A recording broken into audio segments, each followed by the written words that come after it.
কি হ্যাঁ কি হ্যাঁ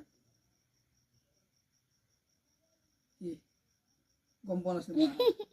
উগ গেছিলি তো মই আজি গম পোৱা নাই হা গেছিলি গো হা অন্যদিনা মই গাড়ী মাতুলি দাউৰ মাৰা আজি ক'ত গেছিলি তই অন্যদিনা যে তই দৰজা খুলবা যে গেটত গেলি দাউৰ মাৰা আজি ক'ত গেছিলি তই এটা যে এৰা দিয়া নাই দে এদি মই ঘৰ দিব যাওঁ এদি মই ঘৰ দিব যাওঁ এদি ঘৰ দিব যাওঁ মই এদি আদি কাৰণে দে খুবা মাৰ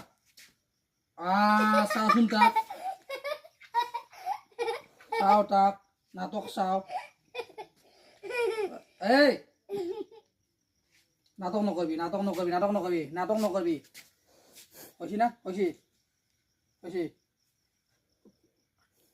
থাপত দিম কিন্তু তোক মই থাপত দিম কিন্তু মই ঘৰ দিব যাব লাগে